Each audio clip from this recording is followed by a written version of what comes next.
On a warm afternoon in January 1919, a massive wave of molasses, 25 feet high and traveling at 35 miles per hour, burst through the streets of Boston's North End.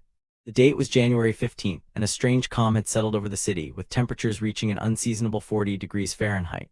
But below the surface, a disaster was brewing, a sticky and bizarre catastrophe that would be known as the Great Molasses Flood. This is the story of a tragic event that was both a bizarre accident and a preventable failure of corporate greed. This story begins in a bustling corner of Boston's industrial district, a neighborhood that was, at the time, a cultural mosaic and the heart of the city's vibrant Italian-American community. The North End was a densely populated and thriving area, a mix of residential homes, small businesses, and busy industrial sites along the waterfront. It was a place where children played in the streets and families gathered, a tightly knit working-class neighborhood that coexisted with the humming machinery of commerce. It was into this community that the colossal molasses storage tank of the Purity Distilling Company was dropped. Standing 50 feet tall and 90 feet in diameter, it held an astonishing 2 million gallons of the thick syrupy liquid. Molasses, a byproduct of sugar refining, was a highly valuable commodity at the time. The Purity Distilling Company used it to produce industrial alcohol ethanol, which was in high demand for making rum, explosives, and other products. The tank was a crucial hub in this operation, but it was a monument to negligence. Built in haste just 5 years earlier to beat wartime deadlines, it had a leaky, shoddy construction. Neighbors and workers had long complained of molasses oozing from its seams, but management simply dismissed their concerns as a nuisance. They reportedly painted the tank brown to hide the evidence and even joked about the molasses drip as a harmless quirk. The tank's construction was rushed, overseen by a supervisor with no engineering experience, and it was never properly pressure tested before being filled to capacity. The steel used for the tank walls was far too thin to contain the immense pressure of its contents, and the rivets were of poor quality, hammered into place by untrained laborers. These structural flaws were visible to anyone who cared to look, but company officials repeatedly ignored the warnings. One of the company's own employees, Arthur Gell, had ordered the construction with a simple drawing and no formal architectural plans, a decision that would prove disastrous. His casual oversight and the company's financial motivations to cut corners laid the foundation for the coming catastrophe. The structural failure was not a sudden event, but the result of years of neglect. The tank was reportedly constructed with steel sheets only 3/8 of an inch thick, when a proper engineering design would have required half-inch thick sheets at the base to handle the immense hydrostatic pressure. The disaster struck just after noon. The tank, filled to capacity, let out a thunderous groan, a sound like a series of machine gun shots as its thousands of rivets simultaneously began to fail. A moment later, a massive tidal wave of molasses exploded outward, a terrifying dark brown wall that swept everything in its path. It was a chaotic and surreal scene. The wave picked up streetcars, knocked buildings off their foundations, and crushed the support beams of an elevated train.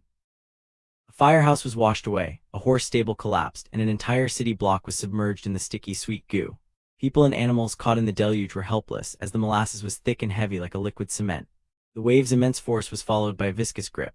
The unseasonably warm weather on that January day had also contributed to the disaster. The warmer temperatures caused the molasses inside the tank to ferment, releasing carbon dioxide gas. This buildup of gas significantly increased the internal pressure on the already weakened tank walls, a ticking time bomb waiting for the slightest imperfection to give way. When it finally did, the sheer kinetic energy of the 25-foot wave was enough to tear the elevated train tracks from their trestles and splinter a firehouse, trapping firefighters inside the debris. The immense force and weight of the viscous liquid were often underestimated.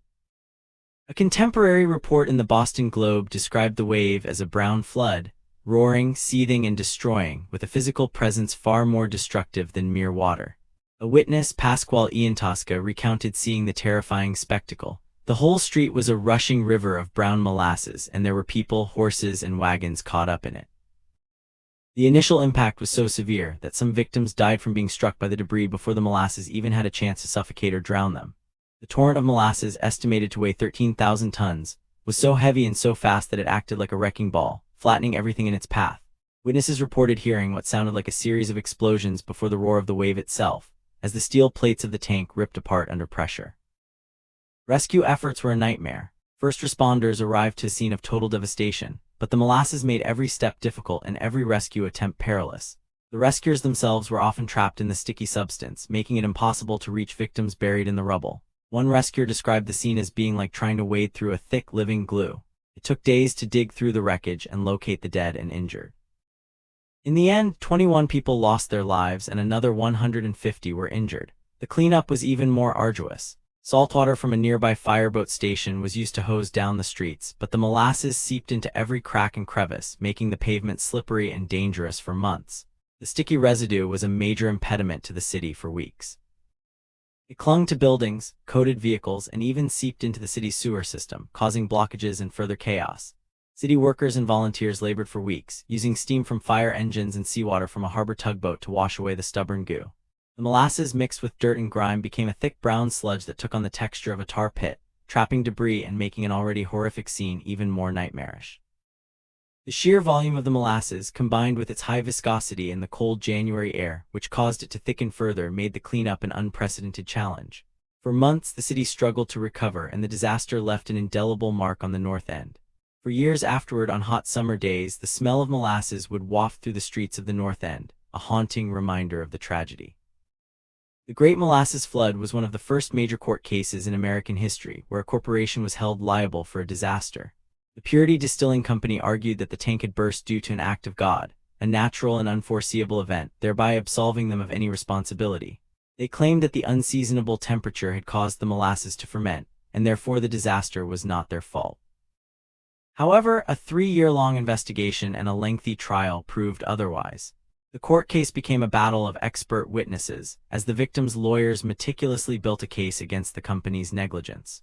Witnesses, including local residents and former employees, testified to the tank's poor construction and the visible leaks that had been present for years. An independent engineer's analysis revealed that the tank's steel plates were a mere 3/8 of an inch thick, half the required thickness for a tank of that size. The rivets were found to be improperly installed and stressed to the point of imminent failure. The court found Purity Distilling Company guilty of negligence, forcing them to pay out hundreds of thousands of dollars in damages to the victims and their families. This landmark ruling set a crucial precedent for corporate responsibility, and became a textbook example of how a failure of safety standards can lead to catastrophic consequences. The case served as a crucial turning point, shifting the legal burden of proof from the victim to the corporation, and underscoring the legal principle that a company cannot evade responsibility for its own reckless actions by simply claiming an unforeseeable event.